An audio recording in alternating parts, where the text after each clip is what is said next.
resource person.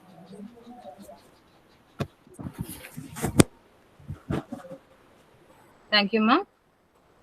A very good evening to all, and a warm welcome to this virtual faculty development program on emerging trends in artificial intelligence. First, I would like to thank our goddess Vasamba Vamama for blessing all of us. Next, I would like to thank all our management members, our honorary correspondent Sri Uttuguri Sarathkumar sir, our beloved principal Dr. T. Monashri ma'am, Dean Dr. P.B. Vanitha ma'am, and Vice Principal Dr. M.B. Napnai ma'am, and IPSC Coordinator Dr. P. Bharani Kumari ma'am for their consistent support in all our endeavors. Next, I would like to welcome all the participants of this FDP. Now, it's my great pleasure to introduce our resource person of the day, Mr. E. Kamakshinathan sir, digital technology leader. He has 18 years of experience in digital transformation, information technology, strategy consulting with key focus on empowering the business growth across banking and finance, automobile, insurance, retail, and healthcare industries. Sir completed his MBA from Bharatidasan University and MCA in University of Madras. He also completed certificate course in digital leadership in digital transformation at IIM Lucknow in 2021. Sir has published many articles in international conference. Sir previously worked in CTS, TCS, Equitas. Currently, he is working in GA, Jimco CK Brilla Group. Now, I would like to welcome our resource person, Mr. Kamakshinathan sir, to take over the session. Thank you, sir. You can take over the session, sir.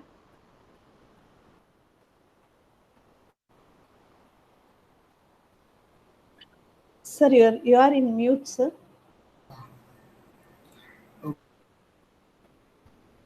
Good evening.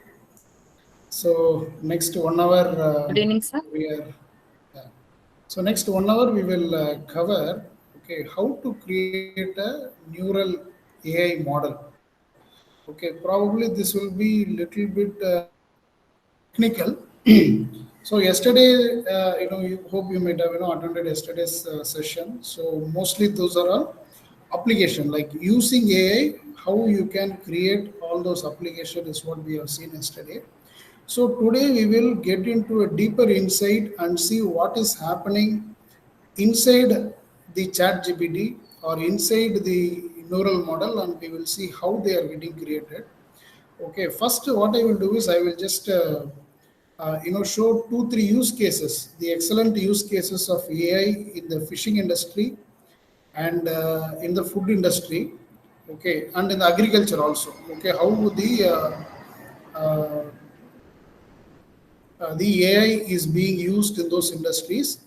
Then I will take a particular use case, in a healthcare, and I will tell how that cancer is being diagnosed, how apart from doctors, how the AI can better perform apart from doctors in figuring out any particular type of cancer. So that is going to be our agenda today. It will be, the audience can be a mix of users of AI and how it is being developed. So few computer science people, research people may also be useful in that. So let me share my screen.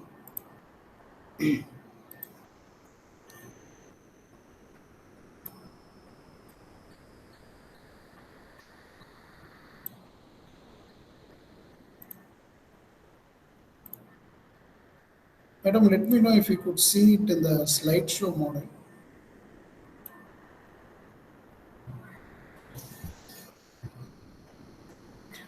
Can you able to see, ma'am?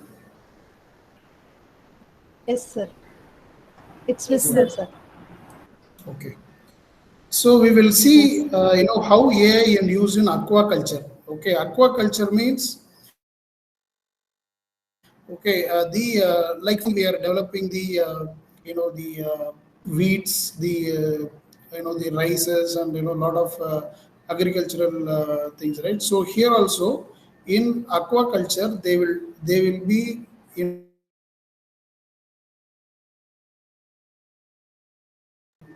so this is called fish farming. So you see a lot of circles around there. So this is a specific a circle or a specific part of sea, okay, so which they have covered it using some specific cloth, okay, or the net, okay. In that they will be having thousands of fish, okay. They will be feeding that fish and they will be farming it. Farming it means they will take it out and they will sell it out, okay. So a person cannot be inside, watch always, how the fish is, how much we should feed and everything, right? So in that area, AI is helping a lot. Okay, how to, it will continuously monitor that fish and it will tell the size of the fish, okay, and how much should we feed it. If there are any diseases, it will identify and it will inform. Okay, so it will do everything. And you are seeing here around 40 to 50 places where the fishes are getting grown up. Okay, so like that, this is called as fish farming. I will show you a small video also later. So now the AI will able to tell you how much we should feed for the fish daily. Okay, based on the movements of the fish. Okay, and based on the size and length of the fish or weight of the fish. Okay, and it will also tell how healthy is the fish. Okay, and what is the weight distribution of the fish, right? And when to harvest. Okay, and when to harvest means in next 2 days or 3 days. Okay, when to harvest those fish. Okay, so AI will help to do it. I will show you a simple video later. Okay, I will tell you how this is being worked out. Okay, so first they will be creating the fish data set. Data set means it will actually, there will be fish experts, fishing experts. So they will identify the size and the eye movements, the eyeball of the fish, okay, and the fins, and the size and the proportionate of the size and the length and the breadth of the fish, okay, and how much fast they are moving. So based on that, they will have complete data. Okay, it will tell the health of the fish. So they will have a particular data set. Okay, so those will be kind of images and videos. Okay, now once they take that, now they want to form a neural model. Okay, neural model is nothing but, see, in our brain we have a lot of neurons. Okay, they're telling 30 billion neurons are there in our mind. Okay, so we watch a event, we watch a movie, automatically the neurons are joining together to form a kind of a knowledge. Okay, like that, by seeing this fish, okay, the neural model has to be created. Okay, we don't need to do anything. We just need to feed this fish photos and the particular parameters as the inputs to this neural model. Okay, then what it will do is it will form a different knowledge, okay, within itself. Okay, there are, I will tell you in the end, like how they are doing it. So what it will happen is it will create a different hidden parameters. Some numerical value will be attached to each of the fish. So when you give the output, or when you give the particular image of the fish, this neural model will tell that this is fish is healthy or not. Okay, so last slide we discussed, right? Okay, it will tell you how healthy is the fish, 80%, 90%. Okay, so this is like a neural model. Okay, so how to form this neural model is little bit technical. We don't want to get a detail into that. Now you just know how this neural model is getting created. Like the same thing, see, they have copied whatever we are doing it in our brain. Okay, they have created a similar model. What we have neurons called the hidden layers. This is called input layer. This is called the hidden layer. This is called output layer. Okay, so 3 layers. So based on this is a simple layer. So that is hidden layer. If there are very complex like ChatGPT and all, you may have like this hidden layers itself. There will be hundreds of hidden layers will be there. Okay, each will have its own weightage. Okay, so now this inputs is the fish image, and for each fish, what is the values to it. Okay, we need to train it in the input, okay, to the system. Then what will happen once it is getting trained, then the fish farmer can show any kind of a fish photo and it will tell whether it is healthy or not. Okay, this is how the neural model is working. Okay, so now let us go to the quick video. Madam, can you able to hear the voice, madam? Yes, sir. Yes, Sir, yes. it's audible, sir. Yes, sir. Okay.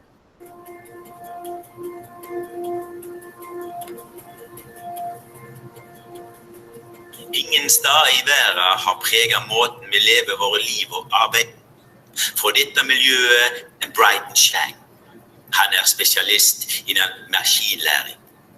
Etter å ha utviklet løsninger for maskinell aksjehandel og påvisning av kreftceller i blod, har han de 2 siste årene fokusert på å ta i bruk maskinlæring i fiske og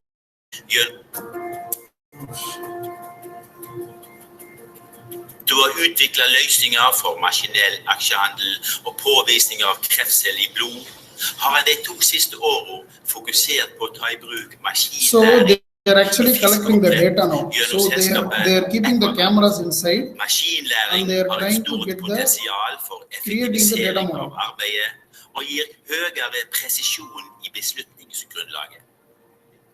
Selskapet har i dag 2 kontor.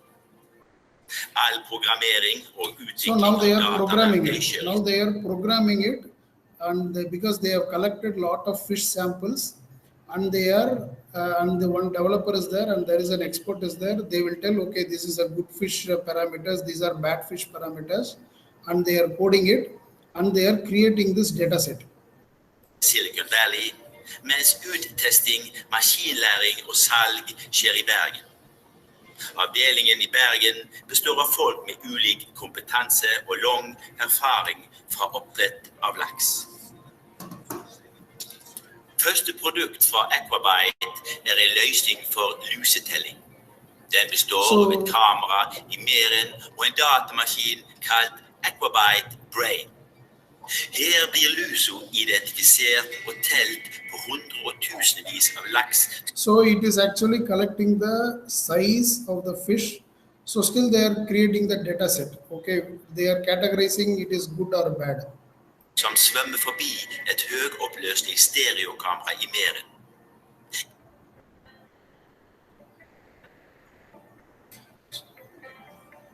So now, oh sorry. Mouse, 1 minute.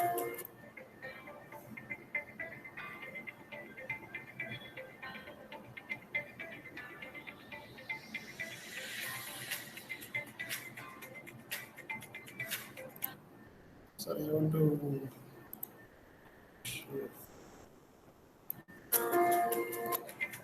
So here you see, I just want to show it here.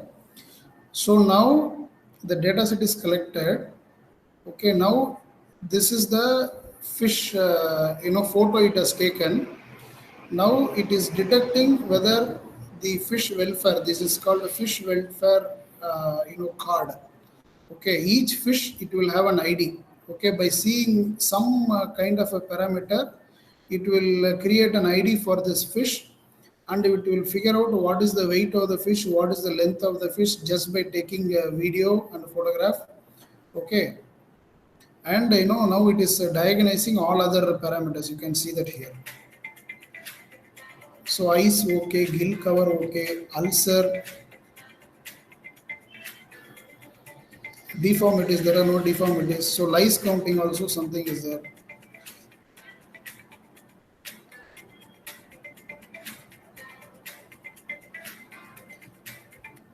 So this is a continuous process.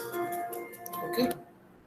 So this is just a small data set, that I am showing it to you. Okay, it is actually figuring out the weight, length, and height of, and width of each type of fish. Okay, this is just a data set, a sample of a data set. Okay, now what at the end of the day, this Aquabyte is a software. Okay, using AI, it will tell what is the fish welfare. It it tells about the lice count also. Okay, and what it is eating, and what is the biomass. Okay, we call it as BMI, right? So how much is the biomass and the distribution of fish, and when we can reap the fish. Okay, so every information it provides. So there is no human intervention in that. This AI itself will take care of that fish. It will tell how much to feed and when to reap it out. Okay, so this is one of the use case. Now we will move on to the other use case. Okay, how AI is used in agriculture. Okay, see, agriculture similar like fish parameter. Okay, fish also grows. Okay, here the crop also grows. Okay, so while crop is growing, okay, together there are weeds. Weeds, na weed means unnecessary crops, growing with that growing with that rice or whatever. Okay, it also takes the nutrition along with that. Okay, and it leaves no nutrition to the wanted plants. Okay, so this particular AI, what it will do is it will identify the weeds and it will fire those weeds. Okay, so this is also similar thing. Okay, we need to collect the data set. First step is to collect the data set. When we are collecting the data set, we need to have the photographs of it, and an expert should be there, and he should actually identify and plot out what are weeds. Okay, because if we could not figure out exactly the weeds, then it will fire the other wanted plants also. Okay, other necessary plants also. Okay, so I will. So this is called a weeding processes. There is some unnecessary, plants are also growing along with this crops. Okay, so now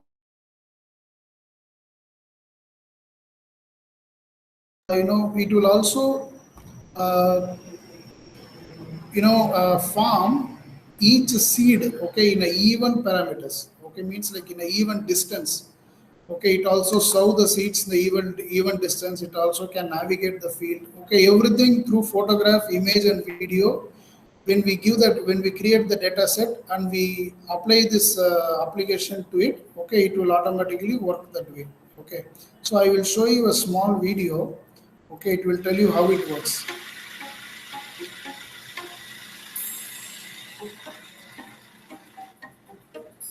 So this is the collection of data set.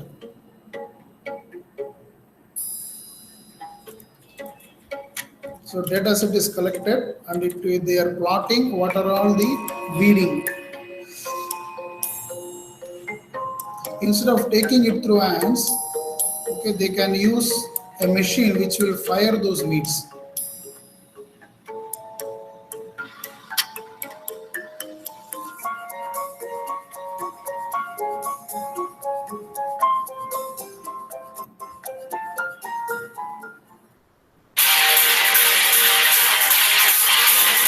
So you see here there is a small flame is coming there, and it is actually firing that weed. Okay, it should not fire the crops, it should actually fire the weed only.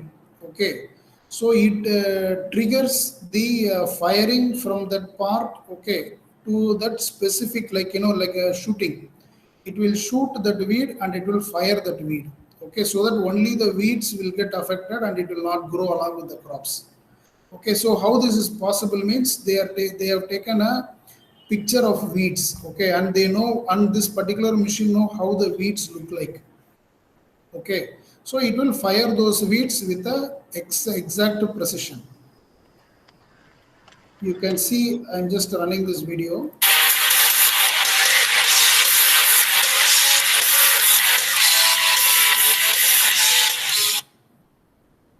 Okay, so this is one of the application that you have seen. Okay, now we'll move on to the third use case. So this is actually 77% reduction in herbicides. Okay, see why we are putting fertilizers. Okay, now to control the weeds and to make sure that the insects are not coming, right. So this particular machine will fire those insects and the weeds. Okay, and we don't need to feed fertilizers also for this. Okay, now we will move on to the next application of AI. Okay, which is in the food industry. Okay, so now McCormik is a famous brand in US and Europe. Okay, so what they have done using this AI is they have given some 15 to 20 ingredients. Okay, they have fed 50 to 20 ingredients to the AI. Okay, and this AI, what is the expectation of the AI is it will tell what kind of recipes can be prepared from those ingredients. Okay, how much, including what will be the output taste, and what will be the amount of ingredients we should use, how many minutes we should cook, and it will give the entire process. Okay, like that, out of 15 ingredients, this AI has generated nearly 1500 recipes. Okay, so 1500 recipes, they will pick and choose certain taste. Okay, and what will be selling in the market. Okay, what children's like, it will also tell what children's like, what adults like. Okay, and the taste. Okay, in the morning, in the evening, everything it will provide, because these are all scientific chemical reactions happening in every one of our tongue. Okay, it will tell, it knows the mix of the tastes. Okay, and it will configure all the so out of, see, that is why if you see McCormik brand, okay, they will be nearly creating some 50 to 80 different kind of uh, some kind of chips packet, or this kind of packet. They will continuously invent, and they will push it out. So you will not have the same taste, or the same food package for years. Okay, continuously it is changing, which is creating a lot of demand in the market. Okay, so this is one of the AI application. So the benefit of this AI is, it will actually tell, okay, what ingredients can be substituted to one another. It will also tell the substitution of ingredients. Okay, it will also tell where is this ingredients available. Okay, and it will also tell what is the ingredient substitution can be made, and what can be complemented. Okay, because some spices might be very costly, or there will be very high demand for that. Instead, it will tell, instead of this ingredient, you can use other ingredient. Okay, and what should not be added to that. Okay, what are incompatible. Okay, and how can you season those. Seasoning means, it will also tell the side dish. Okay, what side dish can be used along with this food package. Okay, so I will show a simple video how this is being developed.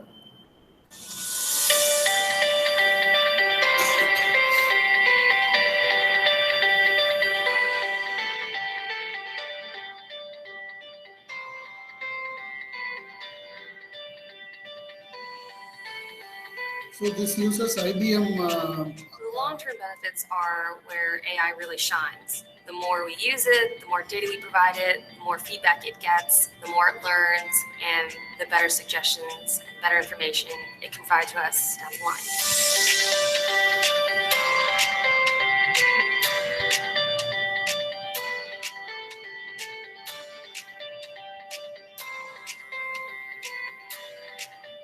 The system allows us to layer on an additional level of creativity to our job, and allows us to explore different flavor territories to suggest new formulas that maybe we wouldn't come up with on our own.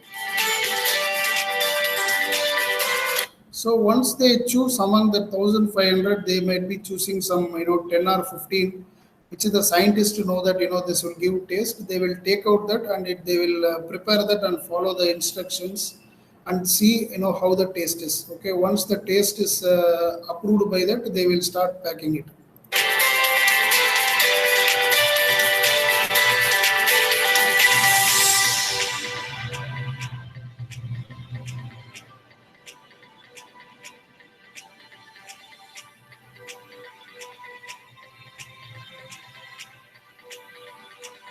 So this was happened in 2015.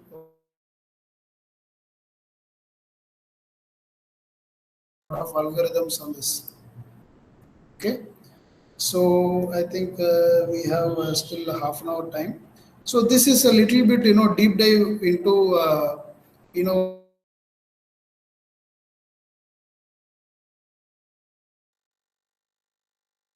so whatever we have seen is just applications.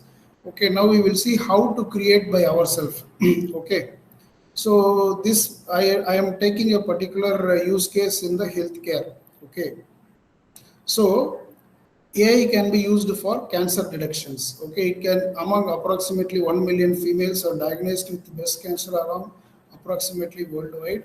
So you see, there is a 81% chance that they can survive only for 5 years, and 35% in advanced stage they can survive only for 5 years. So it is very imminent to figure out, okay, the cancer detection is very needed in the humanity.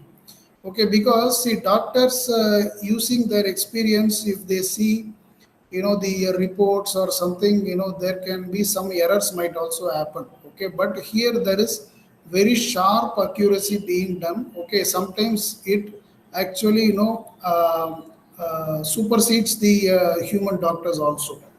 Okay, so you see, this is a cancer, okay, where there are two types of cancers are there. Okay, one is the so this is the normal cells, this is the cancer cells. Okay, now there are two kinds of tumors are there. Okay, one is the malignant tumor and another is the benign tumor. Okay, malignant, I think computer science students may know more about this. Okay, because this is a common use case and they have developed in their labs also. Okay, so I'm just it may be a repeat for you, but I'm just telling. Okay, so this is that malignant tumor is it's a cancerous tumor where it can invade nearby tissues. So malignant tumors is actually very dangerous. Okay, so a tumor has been created. Okay, it needs to be taken a proper caution and it needs to be treated by finding out the kind of the tumor. Okay, similarly, benign tumor, this is not so dangerous. Okay, this will be there in the tumor for some times. Okay, after identification, it will not spread. Okay, it will not spread. It will actually be identified. We can actually cut and remove that that portion, and it is said to be cured. Okay, but malignant tumors are not like that. It will spread easily. Okay, so now when we take the photograph of that image, okay, of the cell tissue model, now I'm going to create an AI model. Okay, through a program, and it will detect the type of the tumor. It will so the objective of this small demo is we will be identifying whether it is a benign tumor or malignant tumor. Malignant tumor is dangerous. Okay, so now it needs data now. Okay, without data AI will not work. Okay, it needs lot of data. Okay, like how hungry you need lot of you need to feed them, right? Similarly for AI, you need to feed a lot of data. Okay, if we feed a lot of data, then it will learn and it will create a neural model in such a way that okay, it can think, it can be able to think by itself, and it can provide a sharp, accurate results to it. Okay, similar like a human, how much he reads per day. Okay, if he is reading like 1 hour every day for 1 year, like he can be expert in that, right? Similarly, we need to feed lot of data to this AI, then it will automatically become an expert by itself. Okay, so now we need the data collection. That is our first step, right? So this is a little bit I will tell you the image of how it looks like. So this is a normal cell. Okay, you see it has a very clear diameter. Okay, it has a very clear shape, and this is green in color. Okay, this particular thing, that cells is actually turning into somewhat different color. Okay, this is non-cancerous and this is the benign tumor. This is the dangerous tumor. This is the malignant tumor. You see the shapes are not regular. It is completely irregular. You see here, and that cells are also, there are a lot of blood vessels into it. Okay, and a lot of blood thing into it, and the shapes is not. So now we need to feed the data into the system. Okay, we need to give the radius, we need to give the diameter. Okay, we need to give the fractal. Here is the right. These are all irregular shapes. Is called fractals. Okay, so we need to provide this information to the system. Now what will happen? Now if we feed the diameter and the radius and the fractal information to the system, it will accurately predict, okay, that this is a benign tumor or a malignant tumor. Okay, so we are going to do that one small round of test, using a small Python program. So now, how they collect this data set? Okay, this is very important. Okay, Wisconsin has actually provided a data set and they are open it to public. It has around 569 rows. So data set means the known information. Okay, we will provide. I will show you the Excel sheet. Okay, before that I will tell you, like how to take out the data.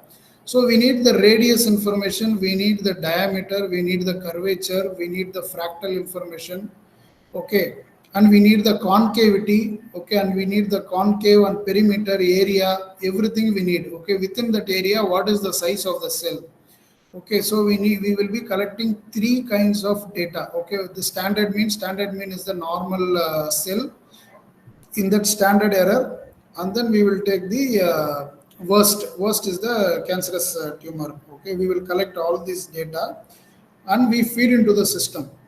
When we feed into the system, it will tell either 1 or 0. 1 means malignant tumor, 0 means benign tumor. So how this data is correct? It is collected.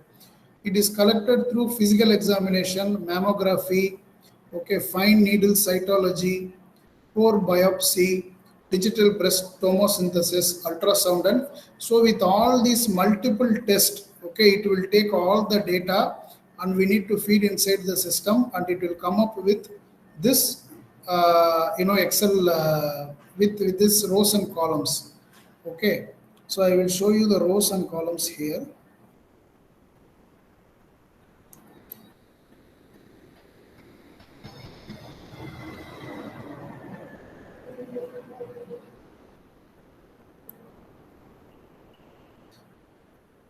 Can you able to see this Excel, madam? No, sir. Presentation is on this. Yeah, okay.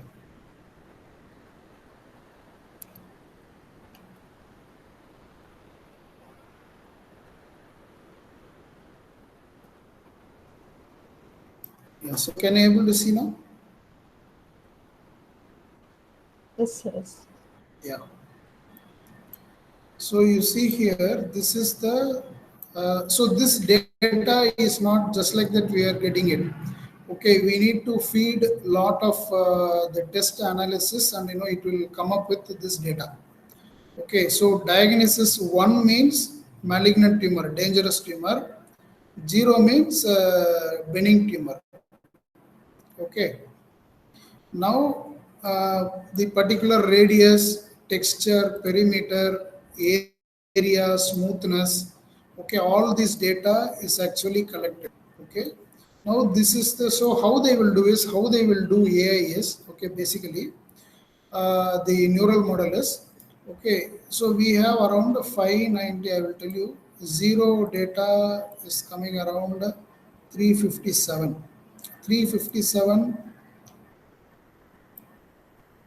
benign, and how much is 1? 357 and 2 and 2. Okay. So what it means is, it means if this is the input, okay, if this is the input, it is a malignant tumor. M 1 is equal to M means malignant, 0 means benign. Okay. So now we feed this data. Okay, but this has around 569 data. Now a person is coming, okay, now they are taking the readings and they are trying to create a readings like this, okay. Now the doctor is feeding this data into this AI, okay. It will tell whether it is a benign tumor or malignant tumor with a percentage of accuracy, okay. If it tells like 95% accuracy means definitely it is malignant tumor. Okay, 60% means probably the data may not be sufficient, or the particular that cell may not have grown properly. Okay, so there is a confusion. But if it tells you with 90% accuracy, okay, it means that it is definitely the malignant tumor, okay, or a benign tumor, right? So this data is very important. So in a AI, what they will do is, okay, I will show you in this.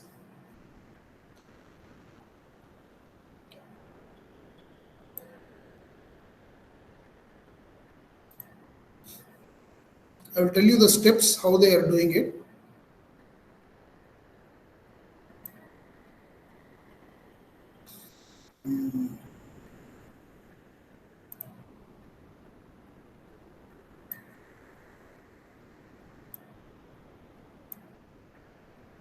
Okay, so first I said, if for anything they will collect the data set. Okay, so data set is very, very important. We need, without this knowledge, AI cannot do anything. Okay, so we need the rows and columns or images or videos or whatever. We need to have the complete data set. The more data set, the more accurate it will be. Okay, then happens the pre-processing. Okay, when I say pre-processing, it will actually, there is, in a normal standard binomial curve, you can see there are 5% deviations and all will be there. So you need to remove all those standard deviations or standard errors and all. We should remove that. Okay, so now the data is proper. Okay, then we will be feeding into the system. Now once we feed into the system with input and output parameter, it will actually classify the values. Okay, so it will classify the values. I had shown in that earlier picture, right, that hidden layer. That hidden layer is the knowledge. So each data it will correspond and it will create a classification, neural network into that system. Then what will happen is, it will, when we feed the input to it, okay, it will actually try to figure out, okay, what is the issue, and it will provide the output whether it is a malignant or benign tumor. Okay, this is how the steps that we need to set up the model. Okay, this is how we will be setting up the AI. Okay, so before that, if we may have n number of parameters. So if you take a image, okay, of particular cell, there may be hundreds of parameters. Okay, but we may be interested only in very few parameters which are causing that problem, right? So we need to create a heat map plot like this. We need to create 100 parameters, and we need to pick up and we need to remove unwanted parameters. Okay, so for example, smoking causes cancer, right? So smoking is one variable and cancer is another variable. If the correlation is 1, then they are highly correlated, right? So like that, if you see here the radius worst, if the radius worst is 1, okay, if the radius worst is 1 means it is highly correlated with the radius mean. So where and all this red color is there, these and all very significant data points, we need to, these and all very significant parameters we need to pick out. Okay, that is what is given in the data pre-processing. We need to do this data pre-process. Okay, so we can ignore all these blue color charts, blue color parameters and all. We need to take only the red. We may be interested only in 10 parameters which are very, very important for the detection. Okay, now the creation of neural model comes in. Okay, so now these are the different images, okay, or you call it as a data set. We feed all this data into the system, and we need to provide the output. Okay, this will be converted to rows and columns as I shown in the last Excel sheet. Okay, this is converted to the Excel sheet, and this Excel sheet, okay, this is the data set. Now it creates the data neural model like this. Okay, this is the knowledge. This is the knowledge part. This hidden. If this hidden is only one layer, this is a very simple neural model. Okay, if you see our Gen AI and all, Open AI and all, it will be having hundreds and hundreds of different hidden models over there, because it is very complex model. Okay, see here I have just put for representation, but for this image itself, it has more than 2 or 3 hidden layers into it. Okay, now there is a doctor, some patient is coming. Okay, they will collect the data, give the input to this, and it will exactly tell whether it is a benign tumor or if you feed into the system, it will tell whether it is a benign tumor or malignant tumor. Okay, so this is how this neural model works. Okay, now what happens if I want to improve this neural model? I will not stop with this. Okay, I have only 569 data which is created by Wisconsin. Okay, and they have given it as a public data set. Okay, now these doctors or for example Apollo cancer institute or Apollo cancer hospital, they will collect lots and lots of data. They will not stop with this 500. Okay, that is why they need more patients, and that is why they have a software into it. Okay, in their hospital. So they will collect a lot of data, and once they collect lot of data, and once you keep on creating this neural model, it will create lot of accuracy. Okay, so after that, when a new patient is coming, you feed the data, it will tell accurately whether this is a tumor or not, or whether we can improve the process. And if it is a specific kind of tumor, what and all medications can be provided, everything the system will tell you. Okay, so this is how it works. Okay, so how to create the neural model? Okay, so there are different algorithms for it. Okay, so there are like 7 algorithms are there. Okay, so in the 7 algorithms, not every algorithm will be working for similar. For example, fish we have seen, right? For that fish, actually random decision forest algorithm will work properly. It will give more accuracy. Okay, that food processing use case we have seen, right? So that actually has more precision with the decision tree. Okay, decision tree algorithm.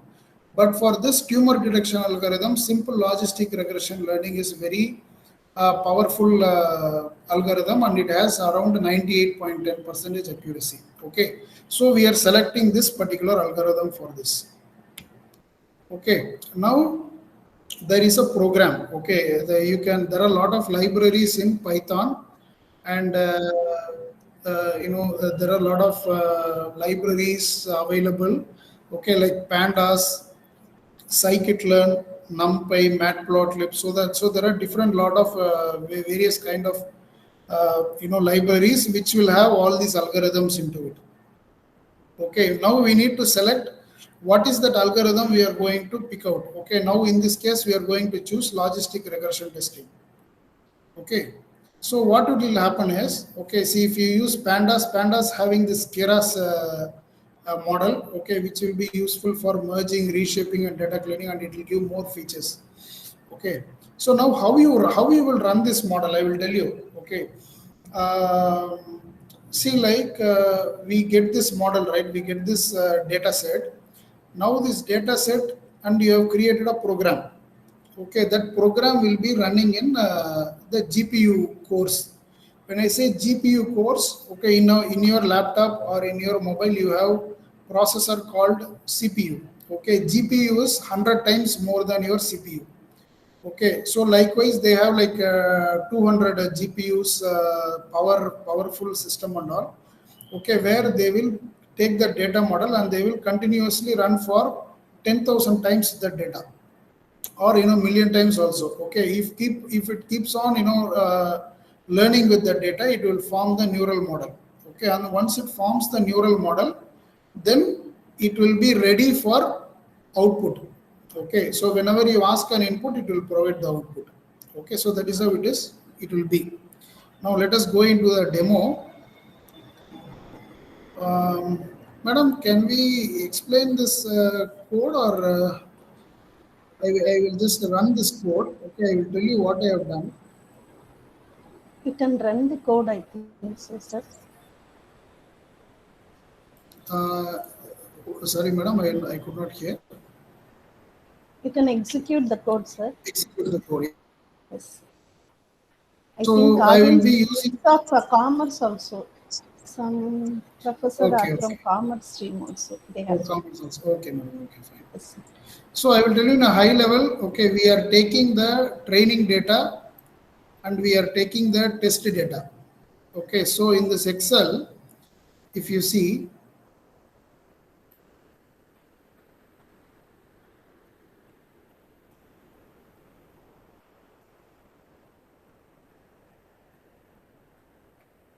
So in this Excel, if you see, there are like 567, 569 rows. We will be taking first 80% of the data for training. Okay, training means it will train. Okay, so there are two steps here. It will train, and we need to test the data whether the data is correctly formed or not. Okay, so once we take out so 80% is training and 20% is testing. Okay, so once we run this code, I will run this code. So first it will load the Excel, okay, whatever data we have provided.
Okay, so it is loading the data set, 455 training sample and 114 test samples. Okay, now it loaded into the system. And now what happens, I will be training it now. So it is using the TensorFlow. Okay, other than computer science students, just ignore this. Okay, I will tell you what is happening inside the system. So I am running it for 100 times. Okay, because for time's sake, I am running it for 100 times. It is continuously learning now. Okay, the system is continuously learning.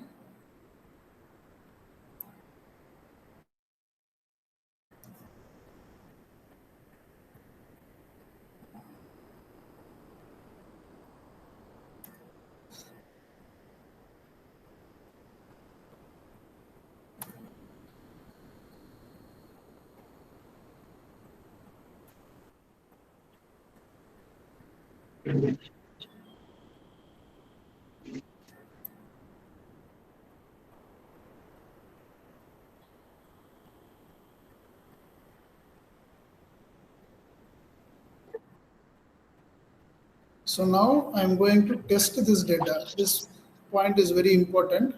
See, once after I test this data, the accuracy is coming to 90%. Okay.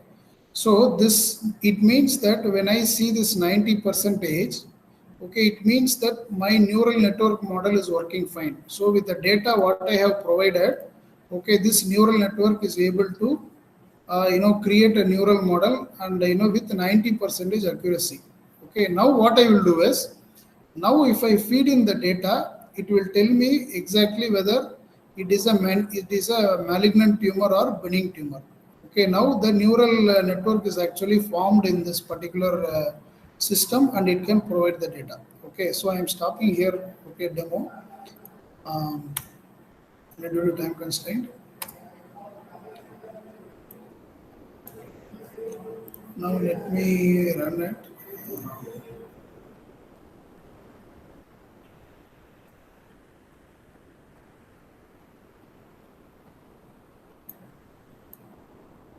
Okay, so whatever we have seen, like last 3 use cases, apart from that, there are a lot of use cases provided here. Okay, like synthetic MRI image generation, okay, image synthesis. So it means that, okay, not only the rows and columns, okay, it will also create knowledge out of image, text, video, audio. Okay, so there are lot of algorithms are there which will actually, so there are different algorithms used for different use cases and for different input formats. Okay, so these are the list of, I have just listed out very few. Even in fact, these are all very few parameters. Sorry, few use cases. And this is so you can cater to the healthcare industry, marketing, chatbots also. Okay, and this is for call center. Okay, like sentiment analysis is there. So when there is a call center, the audio files will be actually reviewed by the testers. Okay, now the AI themselves can actually figure out whether which call center person is so arrogant. Okay, whether they are not speaking properly. This AI themselves, it will analyze and it will provide that feedback of the particular call center person. Okay, so this is sentiment analysis. Okay, like that, yesterday you have seen a lot of use cases, like it is searching in the when you give the PDF and as the input, and when you ask the question,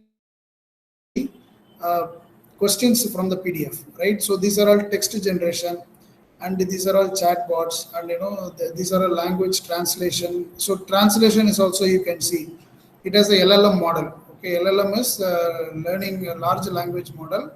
Okay, similar like how we have created a small neural model. Okay, there are 2000 engineers who create this model alone. Okay, so we have created just using like 20 parameters, right? Likewise, the chat GPT is being created with 90 billion parameters. Okay, 90 billion parameters. Okay, so there is a large team who is actually working with it, and they are tuning it. Okay, and they are forming a very big knowledge system, with Microsoft. Okay, so likewise, you have a lot of other strategies also, like algorithm. So trading strategies, it will tell you, which which is stock is performing better, okay, in the market. Okay, and it can be used in cryptography also. So Elon Musk has said, AI will probably be smarter than any single human. Okay, if you take one person, AI will be probably better than them in 2025. But in 2029, AI will probably be smarter than all humans combined, because they are generating a lot of knowledge with the internet as the input data. Okay, and they are collecting a lot of information from hospitals and from public media. Okay, and they from Android. Android is a very dangerous device. Okay, it is also giving all our data to Google.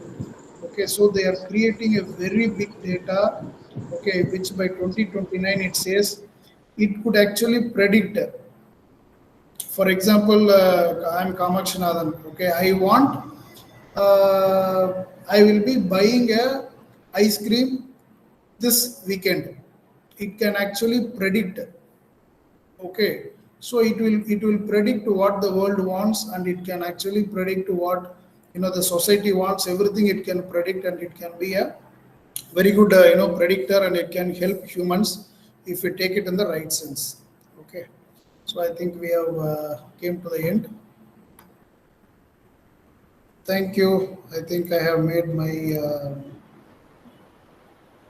presentation. Sir, excellent session, sir, actually. Thank you, madam. Any questions? If they have, they can ask, madam. Participants, if you have any queries, you can ask our resource person.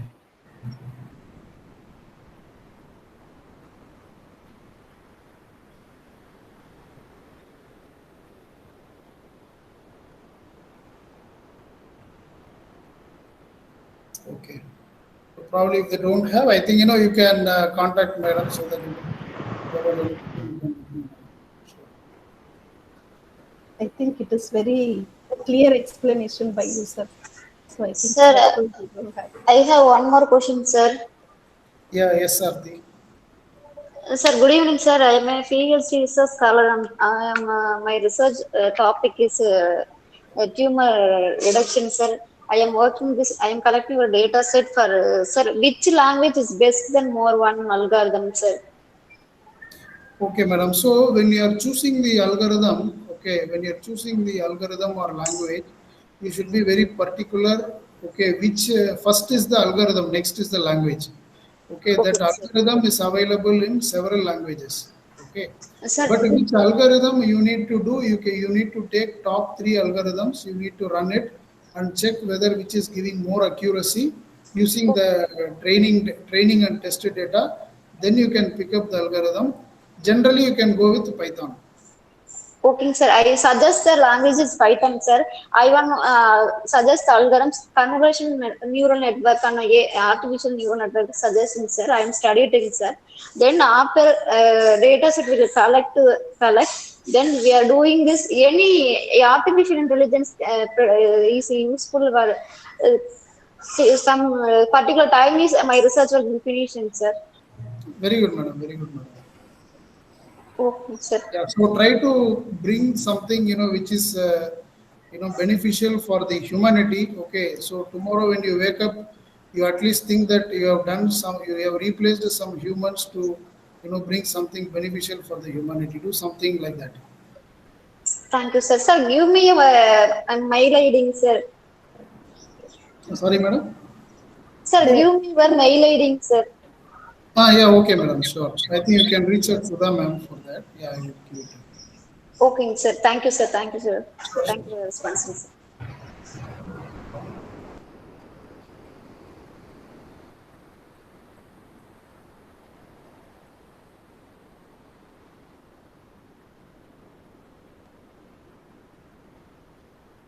I request Ms. B. Maitri to propose vote of thanks. I think there is no queries in the chat box also. Thank you, ma'am. Yes. Good evening to all. It gives me an immense pleasure to deliver the vote of thanks for this enlightening event. First and foremost, I would like to express my heartfelt gratitude to our esteemed resource person, Mr. Kamakshinathan sir. His insightful ideas and expertise in the field of artificial intelligence have truly enriched our understanding and inspired us to explore new horizons in this rapidly evolving field. Sir, your contributions have made this FDP Day 2 both interesting and successful, and we are immensely grateful for your valuable insights and guidance. I would also like to extend my sincere gratitude to our management, honorable correspondent, principal, dean, and vice principal for their unwavering support and encouragement. A special word of thanks goes to our HOD and all the department faculty members of the Computer Science Department for their support and guidance. Last but certainly not least, I extend heartfelt thanks to all the participants from various colleges who have joined us for this session. Your active participation and enthusiasm have made this event truly vibrant and enriching. In conclusion, I would like to thank each and every one of you for your contributions, support, and participation in making this event a resounding success. Thank you all. Thank you, sir. Thank you, madam. Thank you, sir.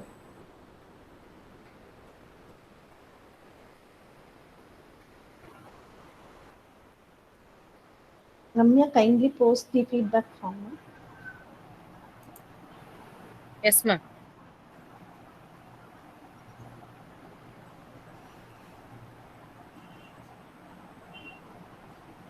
Dear participants, kindly fill the feedback form.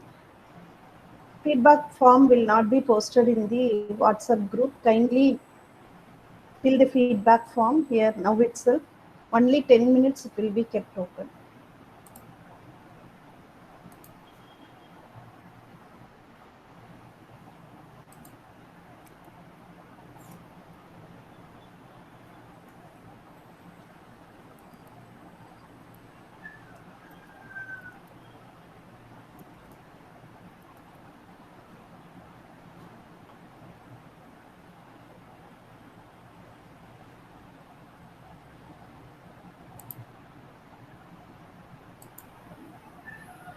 Link is working, sir. Kindly check one more time. I verified the feedback form link is opening, sir. Kindly check.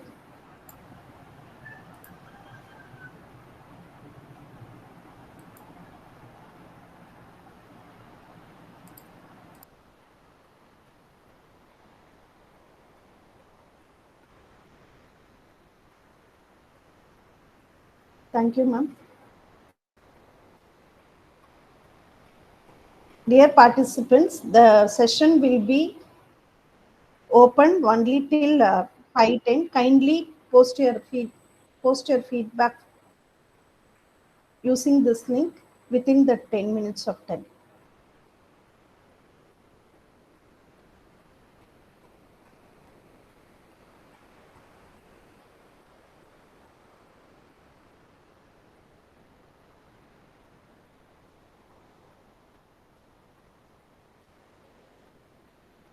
Ramya, you can stop this streaming and recording now. Ramya? Yes, ma'am. Yes, ma'am.